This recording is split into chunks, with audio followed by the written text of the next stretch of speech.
Tuhan, terima kasih buat hari yang indah ini Tuhan, malam yang luar biasa, dimanapun kami berada, kami tahu kami ada di dalam satu hadirat, yaitu hadirat Tuhan. Oleh sebab itu Tuhan, kami tidak perlu takut, karena kami tahu di dalam hadirat Tuhan, perlindungan penyertaan Tuhan itu selalu on time, selalu tepat waktu.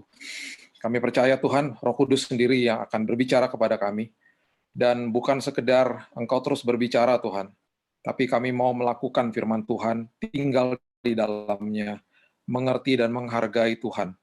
Kami mengucap syukur buat kesempatan ini, di mana kami orang-orang percaya bisa berkumpul, dan kami percaya Tuhan bahwa hadirat Tuhan yang ada bersama dengan kami menyembuhkan, memulihkan, dan siapapun yang datang pada malam hari ini Tuhan, kami dipuaskan, kami dijawab sama Tuhan. Kami sambut firman kehidupan di dalam satu nama, Yesus Kristus Tuhan kami berdoa dan mengucap syukur, kita sama-sama katakan, amin. Bisa memberikan tanda jempol kalau bisa mendengar suara saya dengan baik. Oke ya, saya lagi cek jaringan aja. Oke, shalom Bapak Ibu sekalian, saya malam hari ini akan mengambil firman Tuhan dari 1 Korintus 2 ayat 14. 1 Korintus 2 ayat 14. Selama pandemi ini, saya banyak mendapatkan atau dibombardir lah istilahnya ya, dengan banyak sekali pertanyaan. Dan seringkali saya suka bingung sendiri, ini kok hal-hal yang seringkali dihotbahkan, bahkan hal-hal yang mendasar gitu ya, masih ditanya dan banyak sekali tetap ketakutan, kekhawatiran, dan lain sebagainya. Akhirnya saya bergumul dan kemudian saya membaca ayat ini kembali dan mendapatkan banyak pewahyuan supaya kita juga bisa belajar pada malam hari ini. 1 Korintus 2 ayat 14 ya. Itu firman Tuhan bukan diberikan hanya kepada orang yang belum percaya, tapi diberikan kepada kita semuanya. Firman Tuhan mengatakan, tetapi manusia duniawi tidak menerima apa yang berasal dari Roh Allah. Karena hal itu baginya adalah suatu kebodohan.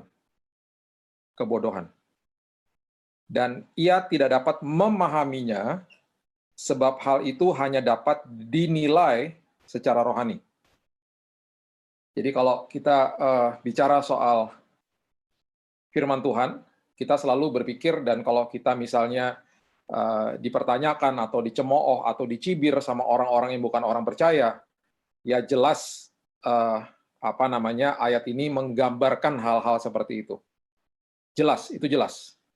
Tapi ironisnya, banyak sekali anak-anak Tuhan justru yang seringkali menganggap perjalanan dengan Tuhan dan apa yang mereka sedang alami suatu kebodohan. Seperti contohnya ketika menghadapi kesulitan, ya, kesengsaraan hidup, sakit misalnya. Mereka menganggap itu kebodohan. Yang saya maksudkan kebodohan itu, mereka komplain sama Tuhan. Mereka bertanya-tanya sama Tuhan, kenapa harus terjadi seperti ini sama saya, dan lain sebagainya.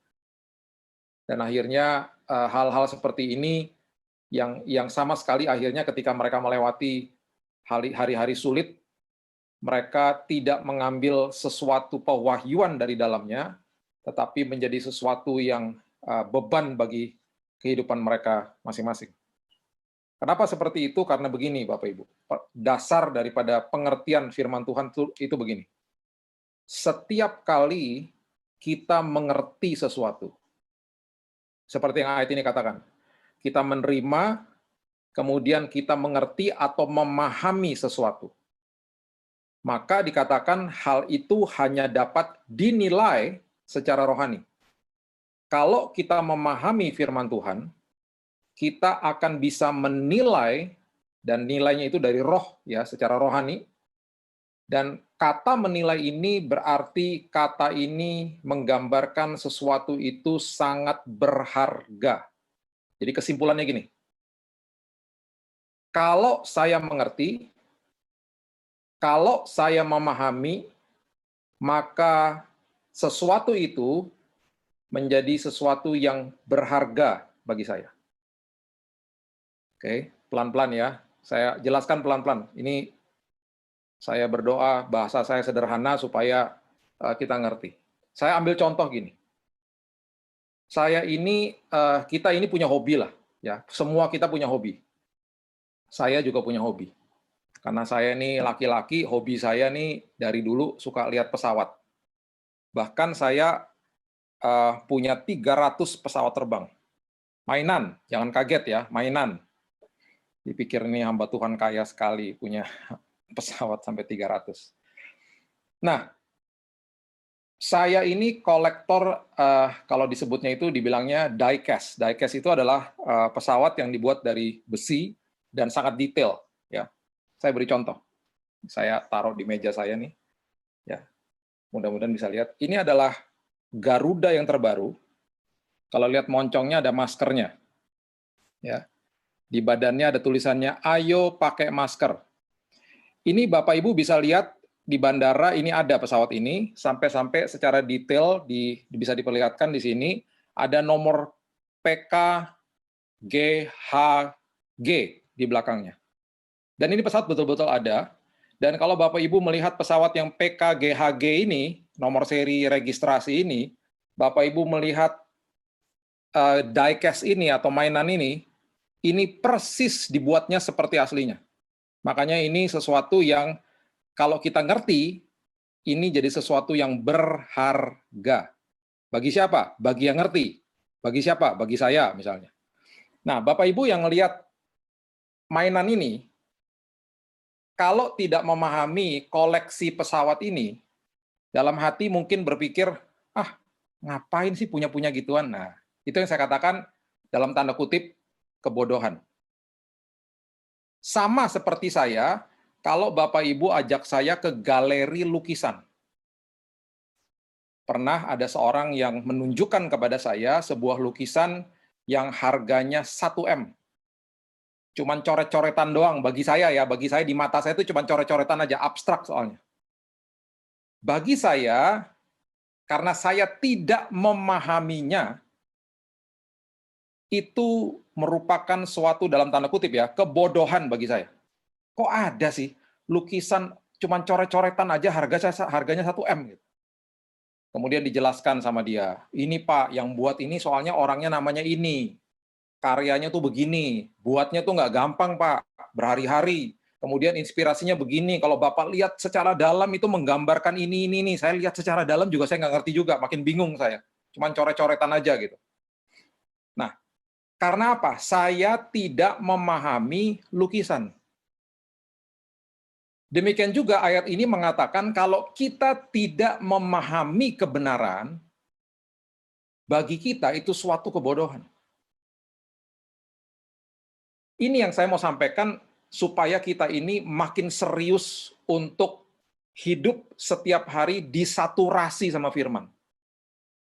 Setiap bangun pagi itu, walaupun kita punya kesibukan, panggilan hidup, pekerjaan apapun yang kita hadapi ini, nomor satu prioritasnya adalah tinggal di dalam kebenaran. Karena seringkali kita lupa dengan kesibukan kita dan lain sebagainya. Saya setiap tahun mempunyai resolusi dalam kehidupan saya. Tahun ini tahun lalu 2020 maksud saya mulai kalau bangun pagi mengatakan berkata-kata kepada jiwa saya seperti Daud. Contohnya begini, kalau bangun pagi sudah pasti berdoa, tapi saya mulai menambahkan di dalam doa saya itu, saya mulai perkatakan kepada diri saya begini, hai jiwaku, tenanglah engkau. Hai jiwaku, berdamailah engkau. Hai jiwaku, penuh dengan sukacita hari ini. Hai jiwaku, aku memperkatakan hikmat atas keputusanmu hari ini. Karena saya hidup, kita semua hidup, yang memegang peranan untuk mengambil keputusan di dalam jiwa ini. Kehendak, keputusan, perasaan, emosi, itu semua di situ. Jadi saya mulai melatih diri saya untuk memperkatakan itu kepada jiwa saya setiap pagi. Kemudian saya mulai tambah, waktu pembacaan firman itu saya mulai tambah. Yang tadinya 30 menit, saya mulai tambah. Karena saya bilang, Tuhan, kalau perlu saya lebih bangun lebih pagi, lebih pagi. Jadi, saya mau pastikan bahwa tahun ini lebih baik dari tahun lalu. Saya mau saturasi pikiran dan hati saya dengan kebenaran firman. Makin saya mengerti dan memahami firman, makin berharga kebenaran itu. Makin berharga kebenaran itu, makin tidak mau saya untuk berbuat dosa. Makin berharga kebenaran itu ketika saya menemui kesulitan hidup, saya akan menganggap itu pun berharga karena saya berjalan bersama Kristus. Jadi apapun yang terjadi, semuanya berharga. Itu yang saya mau sampaikan supaya kita betul-betul paham bahwa hubungan intim sama Tuhan itu dahsyat dan jangan pernah dianggap enteng. Karena saya melihat dan saya juga mendengar dan membaca banyak pertanyaan dari jemaat yang saya sampai pikirkan ini pertanyaan yang sering dihotbahkan tapi pasti nggak dihidupi. Pasti nggak dihidupi. Yohanes 12 ayat 46, firman Tuhan katakan begini. Yohanes 12 ayat 46. Aku telah datang ke dalam dunia sebagai terang. Oke, aku telah datang ke dalam dunia sebagai terang. Supaya setiap orang yang percaya kepadaku jangan tinggal di dalam kegelapan. Dengan kata lain, setiap hari ini saya harus tinggal di dalam kebenaran firman. Supaya saya jangan tinggal di dalam kegelapan. Maksudnya kalau kamu tinggal di dalam kebenaranku, kamu memahami firmanku, kamu akan betul-betul bisa menilai dan melihat itu sesuatu yang sangat berharga. Seperti teman saya yang mengajak saya lihat lukisan 1M. Akhirnya, walaupun saya nggak ngerti lukisan itu, misalnya, walaupun kita nggak ngerti apa yang sedang terjadi ini, tetap akhirnya di ujung daripada itu semuanya, kita tetap bisa mengucap syukur, dan kita tetap bisa mengatakan, Tuhan, terima kasih, ini pun berharga bagi saya. Nah, kita ini, masalahnya, kita ini dilahirkan sudah dengan, kan ada 3 elemen ya, tubuh, jiwa, dan roh. Nah, kita ini sudah dilahirkan dengan tubuh dan jiwa ini umurnya lebih lama daripada roh yang lahir baru. Kenapa saya katakan begitu? Karena waktu kita lahir baru, yang lahir baru itu bukan tubuh kita, tubuh ini masih tubuh yang fana. Ya, waktu saya lahir baru, saya lihat tubuh saya tetap aja botak gitu ya, tetap nggak ada rambutnya. Tubuhnya tetap sama, ya. Kemudian jiwanya itu in progress. Ya, jiwanya itu in progress. Jadi pikiran, hati, kehendak, emosi, itu semuanya in progress. Setiap hari dilatih, sekolah kehidupan. Nah, yang diperbaharui, yang lahir baru itu rohnya. Rohnya lahir baru. Nah, masalahnya rohnya waktu lahir baru itu umurnya lebih muda dari jiwa. Yang sudah banyak dimasuki dengan hal negatif. Sudah terdistorsi dengan kegelapan, terdistorsi dengan hal-hal yang duniawi, dosa, dan lain sebagainya. Kotor lah, pokoknya jiwa itu kotor. Kotor dan kemudian penuh dengan sampah di situ. Nah, masalahnya setiap hari hati dan pikiran yang penuh dengan sampah ini, kalau kita nggak kasih makan rohnya, ya, yang umurnya lebih muda daripada jiwanya, wah, bisa hidup kita bukan dikuasai roh. Tetap aja dibilangnya orang Kristen, anak Tuhan, ikut ibadah, dan lain sebagainya, tetap aja hidupnya dikuasai sama perasaannya dia. Ya, seenak saya aja, yang saya suka ya saya lakukan. Alhasil ketika berhadapan dengan masalah, akhirnya gitu. Yang bereaksi adalah perasaannya, bukan rohnya. Karena yang dikasih makan adalah jiwanya. Dikasih makan sama drakor, ya, sama Netflix misalnya. Saya nggak katakan itu salah loh ya, ibu-ibu. Ini banyak ibu-ibu di sini ya. Kalau menonton-nonton begitu ya silahkan yang cari yang baik, dan banyak juga kok yang educational untuk senggang waktu, nggak apa-apa. Tapi Bukannya berarti hidup ini disaturasi dengan hal-hal seperti itu. Tetap prioritasnya kebenaran, supaya akhirnya kebenaran itu berharga bagi saya. Nah, sekali lagi ya, kita hidup ini jiwanya lebih tua dari rohnya. Oleh sebab itu, sekarang ketika sudah lahir baru, yang harus dikasih makan tiap hari itu rohnya. Supaya lambat laun roh itu menguasai jiwa. Kalau roh menguasai jiwa, kita akhirnya hidup dipimpin sama roh. Itu maksudnya ya. Ada sebuah firman Tuhan di Kejadian 25 ayat 23 yang waktu saya baca ini sangat menarik sebenarnya. Coba kita baca ya. Kejadian 25 ayat 23 ini adalah sebenarnya gambaran daripada yang saya bicarakan barusan ini, jiwa dan roh ya. Yang umurnya lebih tua harus dikuasai sama yang umurnya lebih muda.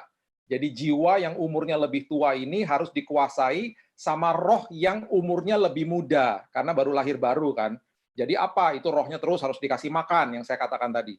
Nah, ini menarik. Kejadian 25 ayat 23 mengatakan begini.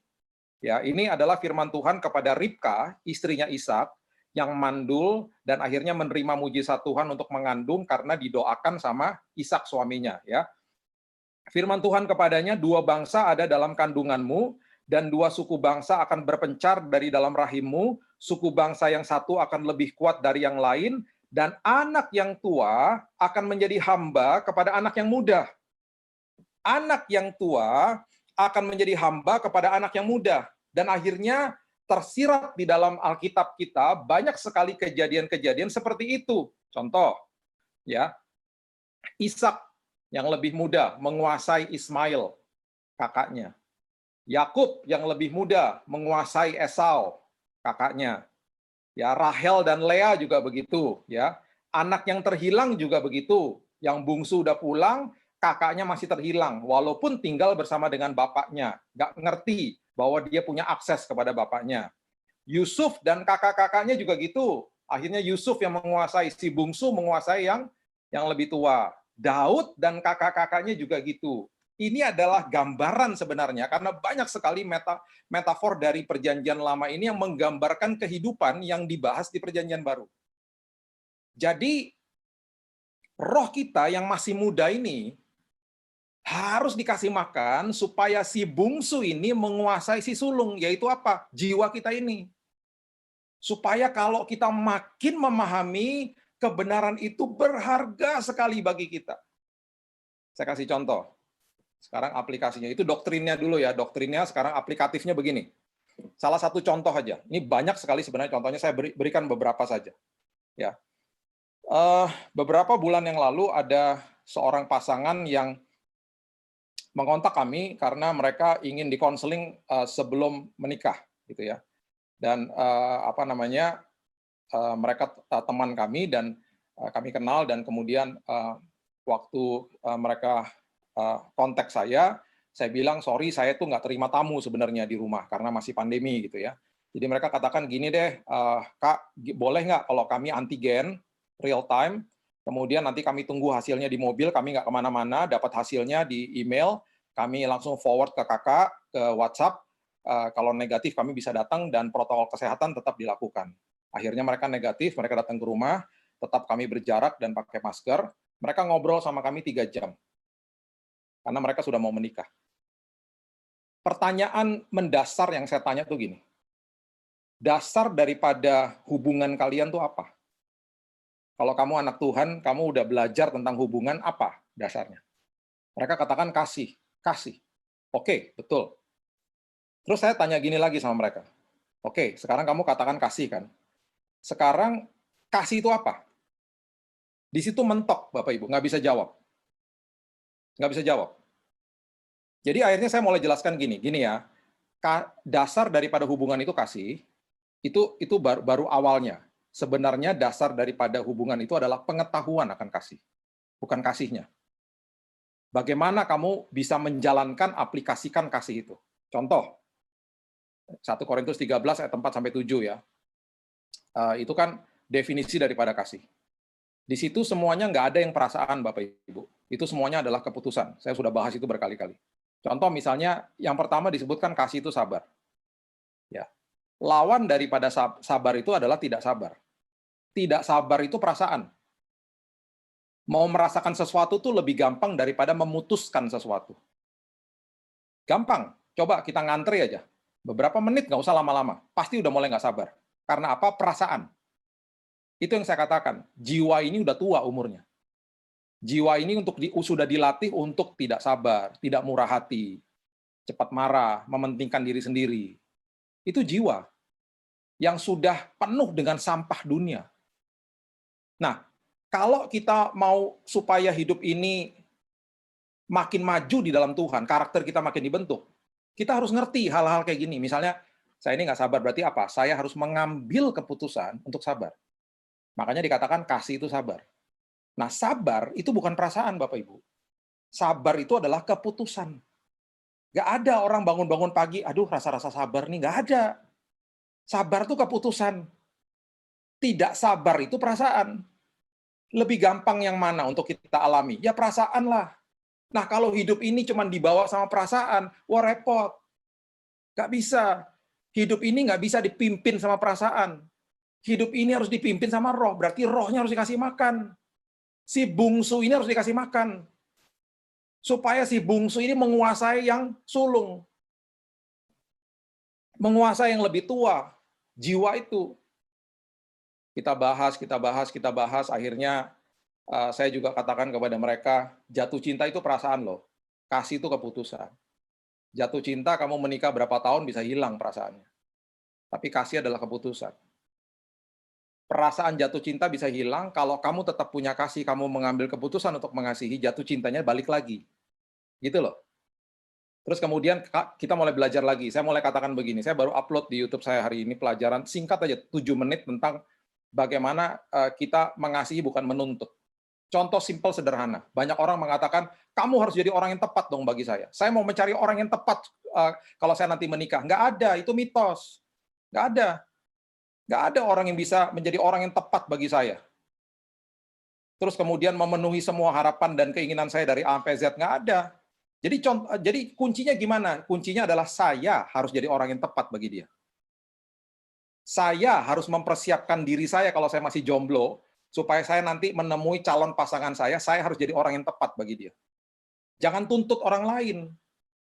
Nah, ini dasar-dasar seperti ini, kalau kita makin mengerti, kita akan akhirnya melihat sesuatu itu makin berharga. Nah, ketika kita sudah selesai ngobrol 3 jam, akhirnya mereka mengatakan begini, wow, ternyata pernikahan itu berharga sekali ya, Kak. Iya. Kenapa kamu katakan begitu? Mereka bilang begini, karena sekarang kita ngerti. Sekarang kita memahami. Bapak Ibu tahu apa yang terjadi? Mereka cancel wedding-nya. Mereka katakan begini, Kak, setelah kita ngobrol 3 jam, kami sadar bahwa pernikahan itu sangat berharga, kami makin mengerti dan itu sangat berharga, dan kami makin sadar bahwa kami belum siap. Mereka postpone, bukan di-cancel, mereka postpone. Nanti dulu deh, kita belajar dulu. Nah, ini hal-hal yang saya mau sampaikan supaya kita ini makin ngerti. Bahwa di dalam kebenaran itu banyak hal-hal yang ketika dibukakan Tuhan itu jadi sangat berharga. Makanya kalau orang tidak tinggal di dalam firman dan kebenaran misalnya, contohnya ya, dia tidak akan bisa menghargai suami atau istrinya. Kalau orang tidak tinggal di dalam kebenaran, dia tidak memahaminya, dia melihat misalnya panggilan hidupnya itu nggak berharga. Biasa aja lah, rutinitas aja lah ikut ibadah, nggak berharga akhirnya. Ikutan Zoom kayak begini nggak berharga, cuma ikut-ikut aja supaya nggak enak kalau nggak datang. Nggak berharga akhirnya, karena apa? Tidak paham. Nggak enak ah kalau nggak ikut nanti ditanyain sama temen, ikut aja, nanti videonya matiin aja. Saya cuma dengar dari jauh aja. Bukan nyindir ya, tapi itu banyak yang terjadi. Supaya yang penting nama saya ada di situ. Nah, hal-hal kayak begini akhirnya nggak berharga karena tidak paham. Coba kita lihat sekarang di Ulangan ya, Ulangan pasalnya yang ke-28. Coba lihat. Ulangan pasal yang ke-28, ayat yang pertama. Saya kasih 3 ayat, setelah itu kita tutup. Ulangan 28, coba ya kita lihat ya. Ayat yang pertama mengatakan begini. Jika engkau baik-baik mendengarkan suara Tuhan, Allahmu, ya, dan melakukan dengan setia segala perintah yang kusampaikan kepadamu pada hari ini, maka Tuhan Allahmu akan mengangkat engkau di atas segala bangsa di bumi. Ya, mengangkat engkau di atas segala bangsa di bumi itu berarti kita ini bukan berarti oh nanti hidup saya dibuat mudah, bukan itu. Kalau kita ngerti firman, ya, kita mendengarkan firman dan kita meditasi. Jadi gini loh, berdoa itu kan artinya tuh sebenarnya saya ngomong sama Tuhan. Meditasi merenungkan firman itu adalah saya membiarkan Tuhan bicara sama saya. Gitu loh. Nah, saya mulai ajarkan kedua anak saya sejak tahun lalu untuk bilang sama Tuhan, Tuhan, aku mau dengar suaramu. Tuhan, aku mau dengar suaramu. Jadi saya sebenarnya kurang setuju kalau ada seminar cara mendengar suara Tuhan. Waduh, semua dari kita itu punya pendengaran rohani yang beda-beda. Sama seperti ketika kita mendengar orang tua kita, adik kita, kakak kita, cara mendengarnya pasti beda-beda. Dan apapun yang kita ketok akan dibukakan sama Tuhan. Saya evaluasi sama anak-anak saya. Gimana pengalaman kamu sama Tuhan setelah kamu minta supaya kamu bisa mendengar suaranya dengan lebih baik lagi? Mereka katakan sekarang beberapa kali mereka bisa membedakan mana suara hati mereka dan mana suara Tuhan. Dan ketika ditanya, nggak bisa dijelaskan. Aku cuma tahu sih, Dad, di dalam hatiku bisa rasa kayak gitu, Dad, katanya gitu. Nggak bisa dijelaskan dengan kata-kata. Karena saya tahu, dan itu pengalaman mereka pribadi dengan Tuhan. Jadi merenungkan firman itu supaya akhirnya apa? Kita diangkat dari di atas bangsa-bangsa tuh maksudnya kita hidupnya ini penuh dengan kemenangan karena roh menguasai jiwa, bukan karena oh nanti kamu akan diberkati dengan ini. Bukan itu yang dikejar-kejar, bukan. Nah, akhirnya ayat-ayat seperti ini jadi salah diartikan. Dan seringkali saya pun juga kalau mengangkat doa berkat, saya kutip ayat-ayat ini karena saya sudah mengerti, tapi banyak sekali jemaat saya percaya di sini juga pastinya mengerti. Banyak yang bertanya sama saya, loh, kok saya begini Pak? Katanya itu ayat mengatakan begitu, doa berkat Bapak begitu. Ya ngawur kalau begitu pengertiannya. Ya contohnya gini, Ulangan 28 ayatnya yang ke-6 coba lihat. Ini kalau di doa berkat saya juga ucapkan, tapi dengan pengertian yang benar gitu ya. Dikatakan begini, diberkatilah engkau pada waktu masuk dan diberkatilah engkau pada waktu keluar. Ini bukan berarti gini, ini kan kalau kita biasanya kalau di gedung gereja gitu ya, diberkatilah engkau ketika masuk dan diberkatilah engkau ketika engkau keluar. Wah enak ya, yang penting datang ke gedung gereja, masuk, keluar, ntar diberkati pokoknya. Nggak gitu. Sekarang esensi daripada masuk dan keluar itu sebenarnya apa yang kita lakukan ketika ada di dalam. Saya mau masuk ke kamar mandi, mau mandi. Kalau di dalam saya mandinya nggak bersih, keluarnya tetap kotor. Itu maksudnya loh. Jadi apa yang kita lakukan di dalam itu sangat penting. Makanya pengertian firman itu penting. Ini saya kasih beberapa contoh supaya kita dibukakan mata rohani kita. Anak saya yang kecil dulu waktu dia umur 8 tahun, dia pertama kali setelah ya saya nggak tahu ya mungkin umur 3 tahun gitu kalau nggak salah memang dia sudah disuruh mandi sendiri. Tapi pernah satu waktu kalau nggak salah dia masih kelas berapa saya lupa ya. Setelah selesai mandi, istri saya bilang, kok kamu masih bau sih, Dek? Gitu. Terus, kamu tuh yang disabunin apa aja? Terus dia bilang, iya tadi kakiku aku lupa sabunin. Aduh, bau, mandi lagi sana. Jadi keluar dan masuk itu esensinya ketika di dalam tuh ngapain? Ketika saya masuk ke Zoom dan saya keluar lagi, bukan serta-merta saya masuk, saya ikut ibadah, saya keluar, terus saya nanti akan diberkati Tuhan. Enggak gitu. Ketika saya ada di dalam ibadah seperti ini, saya gimana? Saya terima nggak firman itu? Saya paham nggak sama firman itu? Ketika saya terima dan saya paham, saya jadi menghargai kebenaran itu. Jadi diberkatilah keluar masukmu itu ketika di dalam itu ngapain?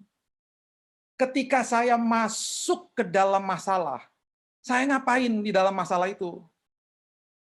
Ketika saya masuk ke dalam kesulitan hidup, saya ngapain di dalam kesulitan itu?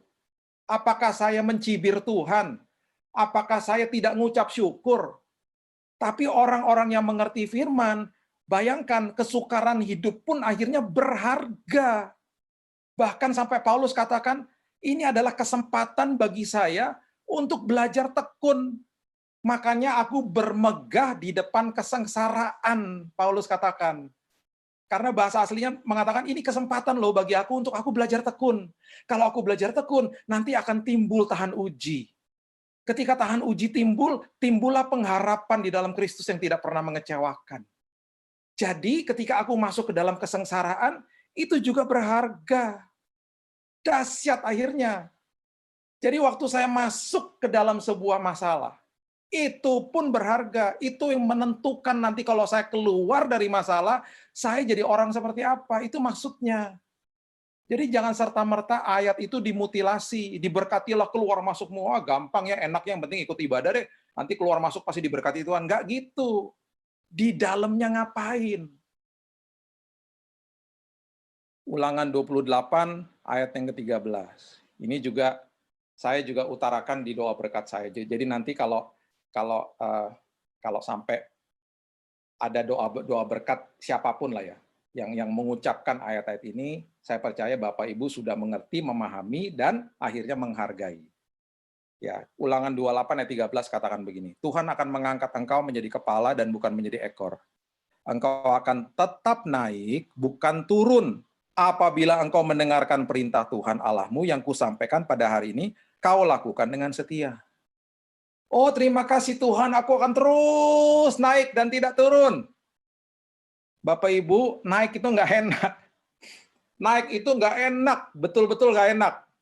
Saya setiap bulan dari Jakarta, kami antigen, saya dan istri saya, kami kunjungi mertua. Saya punya mertua tinggal di Bandung. Dan ketika ke sana, saya tidak tinggal di hotel, saya tinggal di rumah mereka, jadi kami antigen dulu, kami udah pastikan kami oke, kami berangkat. Perjalanan ke Bandung, ya dari Jakarta itu, tolnya bagus lah, ya indah tolnya. Tapi nanjak Bapak Ibu.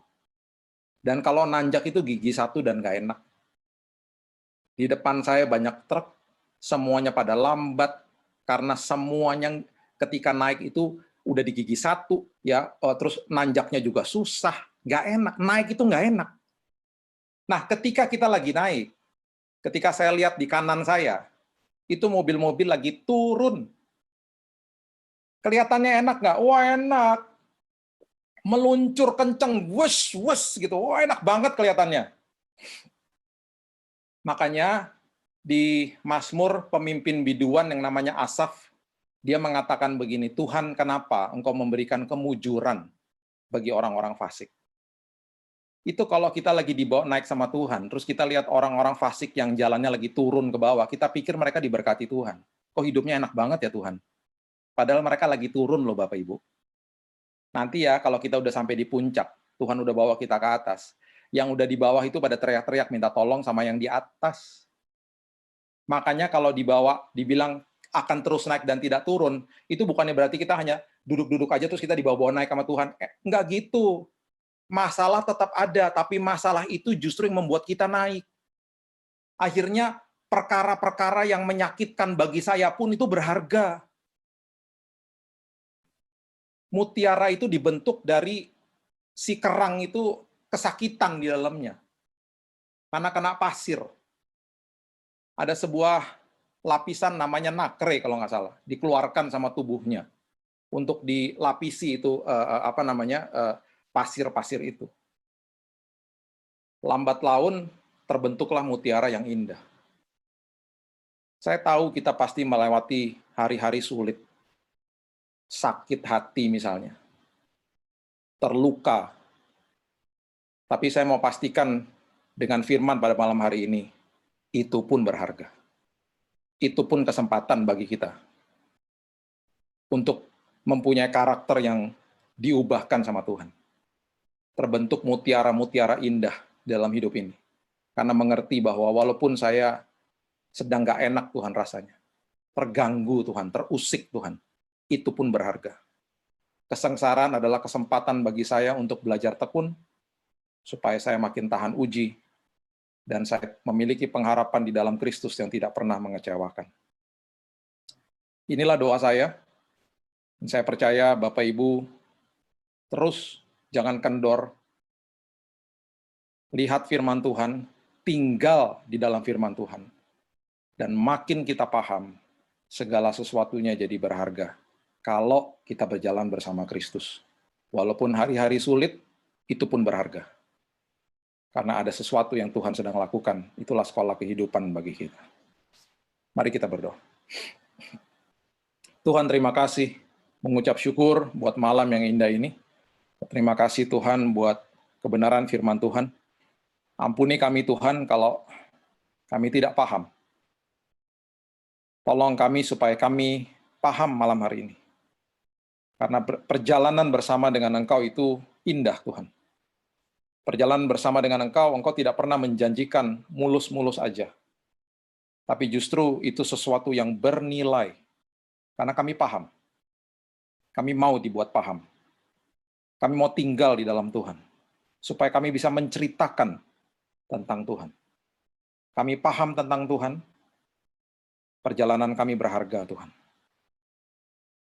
Walaupun kami menghadapi kesulitan, itu pun berharga. Karena itu kesempatan bagi kami untuk bertumbuh. Walaupun kami dibawa naik, nggak enak rasanya, itu pun berharga. Kami percaya apapun yang kami lakukan dan kami tabur dalam hidup kami sehari-hari, kami mau pastikan bahwa kami memberi makan roh kami Tuhan. Supaya roh itu menguasai jiwa kami yang sudah penuh dengan sampah, sudah penuh dengan kotoran Tuhan. Supaya lambat laun kehidupan kami dipimpin oleh roh Tuhan. Dan kami bisa dibilang orang-orang yang lebih daripada pemenang. Terima kasih Tuhan. Meteraikan firman ini, dan hamba-Mu percaya ada perlindungan dan kesehatan yang sempurna bagi semua yang hadir pada malam hari ini, dan juga keluarga mereka Tuhan. Kami akan sampai di ujung 2021 dengan selamat, dengan sehat. Karena kami berjalan bersama Kristus. Terima kasih Tuhan. Terima kasih Yesus. Di dalam satu nama, Yesus Kristus Tuhan dan Juru Selamat kami sudah berdoa dan menerima firman kebenaran yang sangat berharga. Kita sama-sama katakan, amin.